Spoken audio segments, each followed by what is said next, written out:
ऋषी म्हणजे कोण? जे स्वतः सुखी आहे, कुठल्याही प्रकारची दुःखाने ते प्राप्त नाही. जो स्वतः ज्ञानी, ज्ञानी म्हणजे आपण कोण आहोत हे ज्यांना माहिती आहे. हे जगत किंवा विश्वातली माणसं, पशु पक्षी प्राणी मुंगी कीड झाड नदी इत्यादी सगळ्यांचे ज्ञान ज्ञान आहे. हे सर्व ज्ञान स्वतःजवळ आहे आणि ते दुसऱ्यांना द्यायला समर्थ पण आहे. काही लोकांना स्वतःचे ज्ञान भरपूर आहे पण दुसऱ्यांना देऊ शकत नाही. काही लोक दुसऱ्यांना देतात पण स्वतःला त्याचा काही त्यांना माहित नसते, पण माहित असल्यासारखे करत असतात. ते नाही होऊ शकणार ऋषी. ऋषी म्हणजे जो स्वतः सुखी आहे, समाधानी आहे आणि दुसऱ्यांनाही तेच देऊ पाहतो. कळलं तुम्हाला? जे स्वतः सुखी आहे आणि दुसऱ्यांनाही देऊ पाहतो.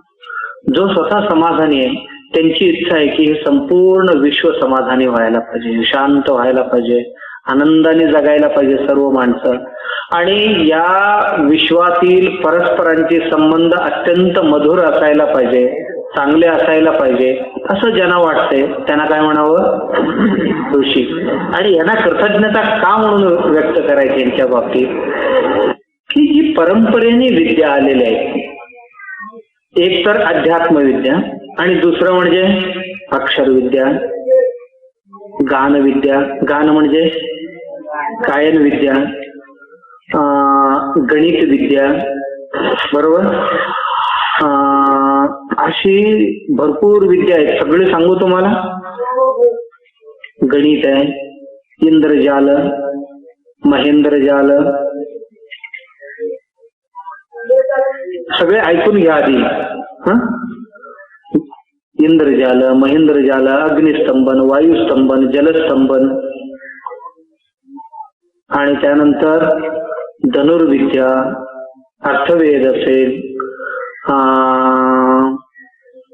गुटिका सिद्धी, मूलिका सिद्धी, अश्वपरीक्षा, गजपरीक्षा, दाडाबंदी, आणि अणिमा, गरिमा, लघिमा, महिमा, प्राकाम्य, प्राप्य, ईशत्व, वशित्व आदी अष्टमहासिद्धी एवढी विद्या आहे. त्याचबरोबर मग पोट भरण्याकरता लागणारी इतर अनेक विद्या आहेत.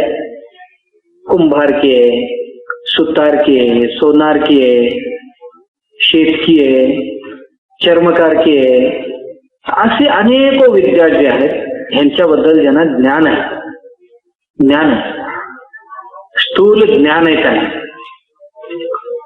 त्यांना काय म्हणतात? ऋषी. याला लौकिक विद्या म्हणतात. आणि अध्यात्म, स्वतः मी कोण आहे हे जे ज्ञान आहे याला काय म्हणतात? अध्यात्म विद्या. पोट भरण्याकरता जे जे काय लागते विद्या त्याला काय म्हणावं? लौकिक विद्या. आणि स्वतः समाधानाने राहण्यासाठी जी विद्या लागते त्याला काय म्हणावं? अध्यात्म विद्या. विद्येत किती प्रकार? अध्यात्म विद्या आणि लौकिक विद्या.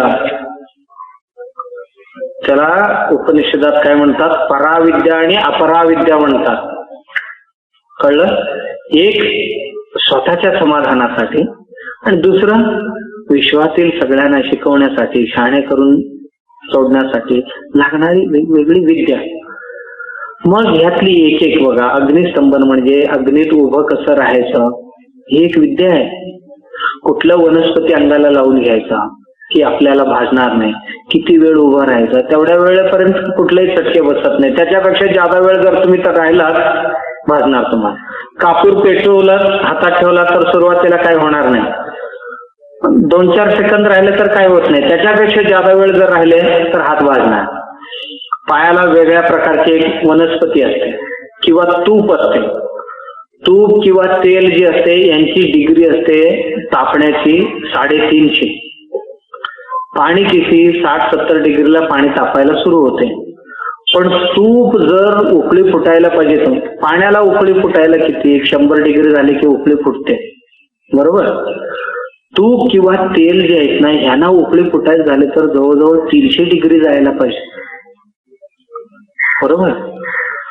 मग तूप किंवा तेल अशा पदार्थ हाताला किंवा पायाला लावून घेतला आणि तुम्ही काहीतरी धरायला गेला, जर गरम पाण्यात हात घालायचा असेल तर हाताला तेल लावलात तुम्ही, कुठलं गोड तेल, राखेल नव्हे, गोड तेल किंवा तूप हाताला लावला, तुम्ही गरम पाण्यात हात घातला तर लवकर काय होणार नाही, थोडा वेळ, ज्यादा वेळ ठेवला तर होईल, बरोबर. तोपर्यंत तेल तापले की मग तुम्हालाही चटके बसणार.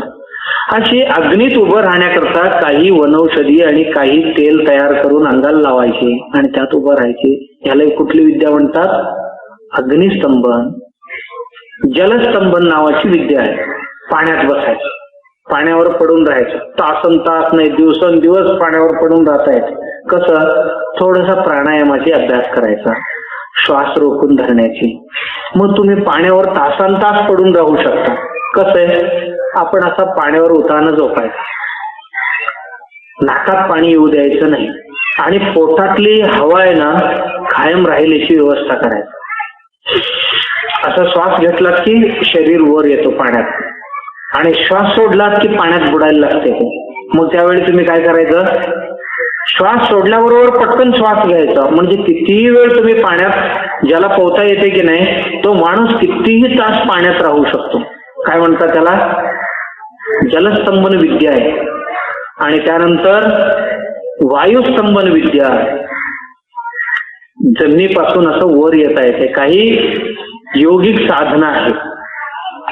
मग श्वास घ्यायचं सोडायचं हे प्रॅक्टिस करता करता करता शरीर हलकं करत करत करत जमिनीपासून जरासं वर शरीराला उचलता येते म्हणे. सिद्धी ही एक साधना आहे. त्याला काय म्हणतात? वायुस्तंभन विद्या. मग इंद्रजाल. इंद्रजाल म्हणजे हात चलाकी. कळलं तुम्हाला? इंद्रजाल म्हणजे जादू म्हणतात ना, जादू. जादू, जादूला काय म्हणतात संस्कृत मध्ये? इंद्रजाल. आणि त्याच्यात मोठमोठे प्रयोग करायला लागला तर त्याला काय म्हणतात? महेंद्रजाल. महाइंद्रजाल म्हणतात त्याला, महेंद्रजाल. त्याबरोबरच गुटिका सिद्धी, मूलिका सिद्धी. म्हणजे तुम्हाला आयुर्वेद माहिती झालेलं आहे. कुठल्या आजारासाठी कुठलं कुठलं औषध तयार करून, गुटी म्हणजे गोळ्या, गुटी म्हणजे काय? गुटिका सिद्धी म्हणजे गोळ्या तयार करून त्यांना वेगवेगळ्या आजारांवर औषध देणे, गुटिका सिद्धी. मूलिका सिद्धी, मूलिका म्हणजे काही झाडांची मुळी असतात, त्या मुळीपासून काय काय करता येते माणसांना, त्याच्यावर काय काय उपचार करता येते ह्याची माहिती करून घेणे आणि देणे, ह्याला काय म्हणतात? मूलिका सिद्धी. अंजन सिद्धी नावाची एक सिद्धी आहे. आणि कुठली? अंजन सिद्धी. अंजन सिद्धीमध्ये काय असतंय? विशिष्ट दिवशी विशिष्ट झाडाची मुळी जाळायचं किंवा आणखीन काही सरपटणारी प्राण्यांची लेंडी असतात माहिती, मलविष्ट बारीक बारीक, ते जाळायचं, त्याची काजळ तयार करायचं आणि ते तुपात काजळ मिक्स करून नाकाला लावायचं, डोळ्यांना लावायचं आणि मग आपल्या मनात असेल ते पाहायची इच्छा करायची. मग ते इथे दिसते असं म्हणतात. याला काय म्हणतात? अंजन सिद्धी. काय म्हणतात त्याला? अंजन सिद्धी. आणखीन त्यानंतर आणखीन अष्टमहासिद्धी म्हणून आहे. अष्टमहासिद्धी कुठली कुठली? 8 महासिद्धी आहेत या व्यतिरिक्त. अणिमा, गरिमा, लघिमा, महिमा, प्राकाम्य, प्राप्य, ईशत्व आणि वशित्व. लौकिक विद्येत हे सगळे जेवणासाठी. याच्यावरनं काही लोक पोटं भरतात. मी 8 सांगितलं कुठलं कुठलं, आणि एकदा म्हणतो, लक्षात ठेवायचं चांगलं. अणिमा, गरिमा, लघिमा, महिमा, प्राकाम्य, प्राप्य, ईशत्व, वशित्व. बरोबर? अणिमा म्हणजे खूप बारीक व्हायची. महाभारतात रामायणात तुम्ही ऐकलं असणार. अणिमा म्हणजे बारीक व्हायची. मारुतीने राक्षसीच्या तोंडात शिरला, समुद्र उल्लंघन करताना तिच्या तोंडात गेला आणि बाहेर पडला असं ऐकतो की नाही आपण? कुठली सिद्धी ते? अणिमा सिद्धी. अणिमा गरिमा, मोठं व्हायचं. काय व्हायचं? दिसणाऱ्यांना खूप मोठं झालं म्हणजे त्यांना आपण आवडणार नाही, इतकं मोठं झालं असं वाटायला पाहिजे. ती एक सिद्धी. कुठली काय म्हणतात त्याला? महिमा सिद्धी म्हणतात. एकदम अकराळ विक्राळ सिनेमात वगैरे दाखवतात की नाही तुम्हाला? लहान माणूस एकदम मोठा होतोय बघा तो. हनुमंत मध्ये दाखवतात ना महिमा. आणि लघिमा, लघिमा म्हणजे हलकं, कमी वजनाचा, एकदम हलकं होणार. ती एक सिद्धी आहे. कुठलं? लघिमा. लघिमा म्हणजे हलकं होणे. आणखीन लघिमा झाल्यावर गरिमा.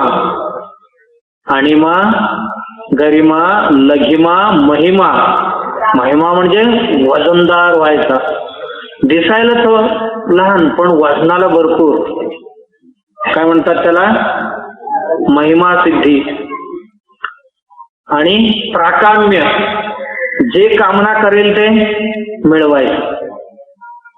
प्राप्य, कोणी काही सांगू द्या ते आणून देण्याची क्षमता. ईशत्व. ईशत्व म्हणजे आपण सगळ्यात मोठे आहोत. किती माणसं असू द्या, आपल्या हुशारकी किंवा कुठल्याही रीतीने आपण सगळ्यांपेक्षा श्रेष्ठ आहोत हे दाखवण्याची एक कला. वशित्व म्हणजे कोणालाही बुरळ पाडून आपल्या स्वाधीन करायचं, त्यांना आपल्या काबूत आणायचं. काय म्हणतात त्याला? वशित्व. त्या माणसाला वश करणे. प्राणी असेल, पशु असेल, वाघ सिंह जरी असतील तरी सुद्धा त्यांना वश करण्याची ती एक कला आहे. त्याला काय म्हणतात? वशित्व सिद्धी. व्यवहारातले. मग त्यानंतर त्यांना चारी वेद माहिती आहेत. 4 वेद कुठले?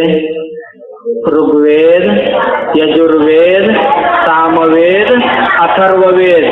4 मुख्य वेद. या वेदांमध्ये 4 भाग येतात पुन्हा. संहिता भाग, मंत्र भाग,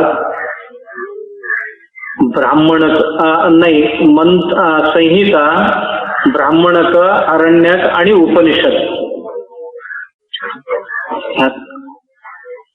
संहिता भाग, मंत्र भागाला काय म्हणतात? संहिता भाग, अरण्यक, ब्राह्मणक, उपनिषद अशी एका अध्ययन करण्यासाठी केलेली भाग. उपासना करण्यासाठी वेगळं, कर्म करण्यासाठी वेगळं, देवतांची स्तुती करण्यासाठी असते ते संहिता भाग असते. आणि उपनिषद म्हणजे सत्याच्या ज्ञानासाठी. समजते मी सांगितलेले? मग या वेदांच्या अध्ययन करण्यासाठी काही पूर्वपीठिका लागते.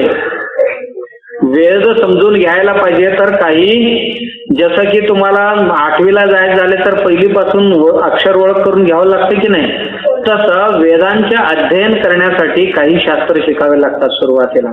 त्यांना काय काय म्हणतात माहिती आहे तुम्हाला? नाही? शिक्षा, कल्प, निरुक्त, छंदस्स, व्याकरण, ज्योतिष ह्यांची अभ्यास करायचा असतो. की या अक्षरांची अभ्यास कसा करायचा, वाक्य रचना कशी करायचं हे आधी. मग हे कळलं तर पुढे काय काय केले आपल्याला समजते. त्याच्यातले व्याकरण कुठले, त्यांच्या ग्रहशास्त्रांसंबंधात अध्ययन करणे हे सर्व, किंवा या अक्षरांचा किंवा शब्दांचा अर्थ काय हे निरुक्त शास्त्र सांगत असते. कळलं तुम्हाला? विद्या म्हणजे ऋषी मुनींना हे शास्त्र माहिती असते. शास्त्र माहिती, जगात व्यवहार करणारी शास्त्र, व्यवहारशास्त्र आणि पुन्हा अध्यात्मशास्त्र हे माहिती आहे. आणि या मंडळीने ही शास्त्र परंपरेने आपल्या गुरूंकडून शिष्याने, शिष्याने आपल्या शिष्याना, शिष्याने आपल्या शिष्याना असं देत देत देत देत आजपर्यंत आपल्या हातात आणलेले. भगवद्गीता आणले की नाही? उपनिषदे आणलेले आहेत की नाही आमच्यासाठी? आणलेले आहेत की नाही? ब्रह्मसूत्र आमच्यासाठी आणलेले आहे. रामायण महाभारत आमच्यासाठी आणलेले आहेत की नाही आतापर्यंत? मग ज्या लोकांनी तिथून इथपर्यंत हे गुरु शिष्य परंपरेद्वारा आणलेले आहेत त्यांना कृतज्ञता व्यक्त करायला पाहिजे की नको? शाळेत गुरुजी एवढं तुम्हाला कष्टाने शिकवतात, त्या गुरुजींना कृतज्ञ राहायला पाहिजे की नाही? का गुरुजींना शिव्या द्यायच्या? गुरुजींना वंदन करायला पाहिजे की गुरुजींना शिव्या द्यायच्या? वंदन करायला पाहिजे ना. गुरुजींनी रागाने एखादा थप्पड जरी लगावली तर गुरुजींवर रागवायचं का गुरुजींवर प्रेम करायचं? का मारतात गुरुजी? आपण शाणे व्हावं म्हणून मारतात की आपण शत्रू आहोत म्हणून मारतात? शाणे व्हावं म्हणूनच मारतात. त्यांच्याबद्दल आपण आदर राखायला पाहिजे, त्यांची सेवा करायला पाहिजे. याला काय म्हणतात? ऋषी यज्ञ. हा ना. आणि पुढचं कुठलं? भूत यज्ञ. भूत म्हणजे काय? हा, जीव. भूत म्हणजे जीव. भूत म्हणजे पिशाच नव्हे, भूत म्हणजे आत्मा किंवा एक जीव. मुंगीपासून माणसापर्यंत हे सर्व ही भूतच आहे, होय ना. मुंगीपासून माणसापर्यंत सर्व जेवढी जीव जंतू आहेत ना ते सर्व ही एक एक भूत आहे. भूत यज्ञ म्हणजे त्या सर्व भूतांना, त्या सर्व जीवांना प्रेमाने पाहणे, त्या सर्व जीवांबरोबर आपलं संबंध चांगलं ठेवणे, इतरांच्या बाबतीत भले आपल्यापेक्षा कमी असतील, लहान असतील, त्यांच्याबद्दल सुद्धा आपल्या मनात प्रेम असणे, आदर असणे किंवा त्यांना हित निर्माण करणारी भावना असणे म्हणजे भूत यज्ञ. आपण एक कप चहा पितो सकाळी, एक कप चहा आम्ही पितो, पैसे देऊन आणले भाग वेगळं, पण एक कप चहा तयार होण्यासाठी किती लोकांनी, किती जीवांनी प्रयास केलेले असतील की नाही? ज्या जमिनीतील जीवाणू आहेत, जीवाणू म्हणजे माहितीये, 1 ग्रॅम माती हातात घेतला तर त्यात करोडो जीव त्यात असतात. किती? करोडो पेशी जीवाणू त्यात असतात आणि ते तिथे काम करतात. चहाची झाडं उभं करण्यासाठी खाली काम करत असतात. आमच्यासाठी केले की नाही काम त्यांनी? अनेको शत्रू कीड त्यांच्यावर ते पानं खायला निर्माण झाले तेव्हा त्यांना खाऊन टाकण्याकरता दुसरी किड्यांनी प्रयत्न केलेले, तेव्हा त्यांचे आभार मानायला पाहिजे की नाही? कोणतरी गरीब माणसांनी, शेतकऱ्यांनी ते आपल्यापर्यंत आणून पोचवले, आपल्या शेतात पिकवली, आमच्यापर्यंत आणून पोचवली, त्यांची उपकार आहे की नाही आमच्यावर? आपण दिलेले पैशाची किंमत करता येणार नाही. पैसे आपण देऊ शकतो पण झाड उगवू शकणार नाही ना. करता येईल का? मग अशा पद्धतीने उदाहरण म्हणून तुम्हाला सांगितलं की एवढा 1 कप चहा पिण्याकरता आपल्याला कितीतरी लोक मदत केलेले आहेत. आपण अंगावर कपडे नेसलेले होते, 5-50 रुपये देऊन आणले, पण ही कपडे तयार होण्यासाठी किती लोकांनी प्रयास केले असतील? नाही केले? केले असतील ना. ते सगळे काय आमच्या डोळ्यासमोर आहेत? नाही. कोणी का असे ना, कुठे ना कुठेतरी आमच्या बरोबर राहणाऱ्या जेवढी जीव जंतू आहेत त्या सगळ्यांची सृष्टी समृद्ध ठेवण्यात, आपलं जीवन समृद्ध ठेवण्यात हातभार लागलेले आहे. म्हणून त्यांच्याबद्दल आपण कृतज्ञतेने राहायला पाहिजे. कोणालाही मारून टाकावं असं नाही. झाडू मारताना मुंग्या आले तरी सुद्धा विचार करायला पाहिजे ना, काय करू नये. चालत असताना काही मुलं मुद्दामच किडेबिडे असतील तर तुडवून टाकतात, असं हाताने मारून टाकतात. योग्य आहे का? तुम्हाला एकाने मारले तर तुम्हाला कसं वाटेल? बरं वाटतंय? मग तुमच्यासारखं त्यांना जगण्याची इच्छा नाही का? कोणालाही. एखादा लहान आहे, एखादा मोठा आहे. मोठ्याने लहानांना पटकन 2 थोबाड्याला लावले का ताकद आहे म्हणून. पण आपण लहान असतो, आपल्याला मोठ्याने कोणतरी मारले तर काय वाटेल? वाईट वाटते की नाही? लहानांना सुद्धा जगण्याची इच्छा आहे की नाही? कोणी असेल. किंवा आता एखादा साप आहे म्हणून काय मारून टाकावं त्याला? पाठवता येते ना, घालवता येते ना त्याला.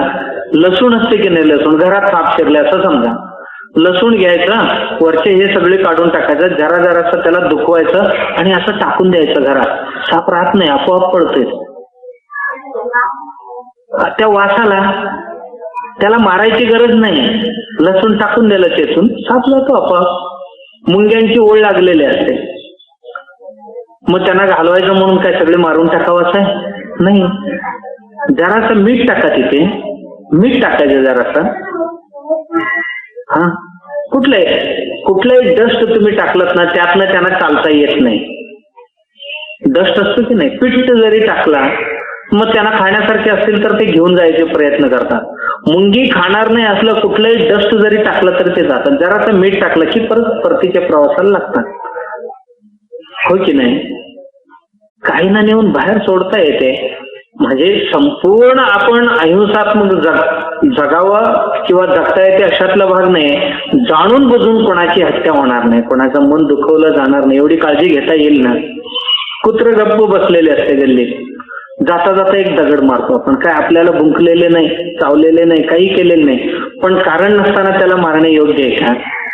हा, काल पाहिलात ना तुम्ही, ब्युटी विदाऊट क्रुएल्टी, क्युरिटी नाही, ब्युटी विदाऊट क्रुएल्टी म्हणजे काय?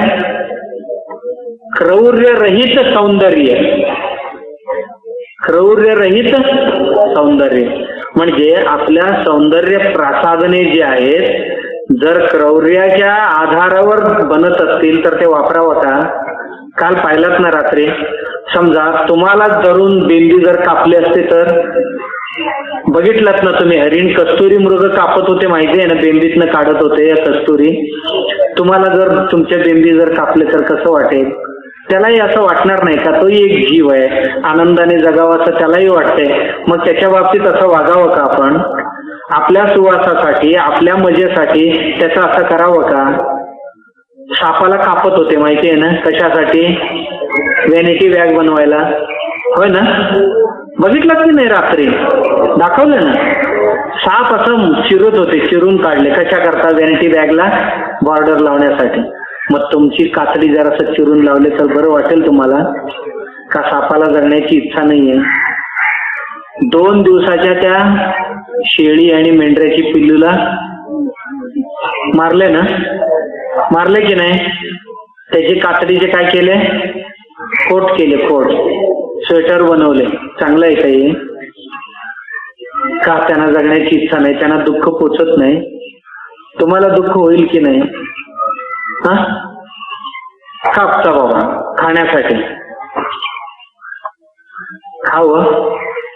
तुम्हाला जर कापून खाल्ले तर कुठल्या तरी प्राण्याला जर कापून खाणे हे योग्य आहे का? तुम्हाला वाटतंय का? सांगा.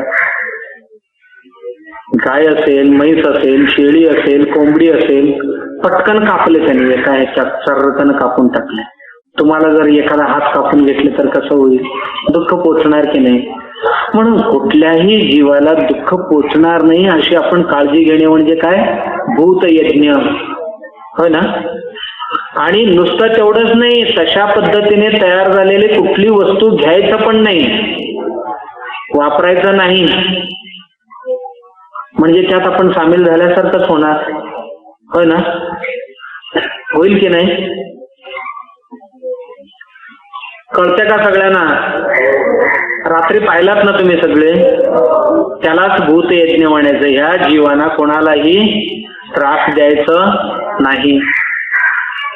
जसं ते आम्हाला प्रत्यक्ष अप्रत्यक्षपणे मदत करतात, आपण पण प्रत्यक्ष अप्रत्यक्षपणे त्यांना त्रास होणार नाही अशी काळजी घेतली तर त्याला काय म्हणतात? भूतयज्ञ. जेवताना आमची जुनी माणसं काय करायची? जेवण ताटात वाढले की नाही, एक घास असं बाजूला ठेवायचं, ठेवून मग असं पाणी सोडायचं. माहितीये? एक घास काय करतात? त्यातलं बाजूला काढतात आणि मग असं पाणी सोडतात. का? ज्या किडे, मुंगी, क्रिमी कीट आमच्यासाठी केलेले आहेत त्यांना हे एक घास द्यावं. शेतात शेतकरी जेव्हा धान्य पिकवतो, पिकवल्यानंतर काय करतो? प्रत्येक गावातल्या देवळात उंजळभर धान्य टाकून येतो. का? त्या देवळाच्या आवारात झाडं आहेत, तिथे पशु पक्षी आलेले आहेत. ज्या पक्षीने आमच्या शेतावर पडलेले किडे वगैरे खाऊन पीक चांगलं येऊ दिलेले, मग त्या पक्ष्यांना जरासं टाकायला नको का? टाकायला पाहिजे की नाही? पूर्वी तुम्ही बघितलात घरासमोर ताटात असं पाणी ठेवायचं, दुसऱ्या ताटात दाणे ठेवायचं. कोणाला? पक्ष्यांना. आता माणूस आपल्या सोडून दुसरं कोणी जगू नये असं म्हणतोय, बरोबर? कुठे चिमणी पाहायला मिळतात? काय पोपट पाहायला मिळतात? नाही. माणूस सगळ्यांनाच मारून टाकत नाही. त्या भूतयज्ञ म्हणते सगळे मेल्यानंतर एकटं जगून करणार काय, कोणासाठी जगणार? सगळे पाहिजे की नाही आपल्या बरोबर? निसर्ग सुंदर राहायला पाहिजे, विश्व समृद्ध राहायला पाहिजे, तर सगळ्यांची जीवन आवश्यक आहे. म्हणून कोणालाही त्रास न देणे म्हणजे भूतयज्ञ. आपल्या धर्माने काय वाईट सांगितले? आणखीन 5वं कुठलं? मनुष्य यज्ञ.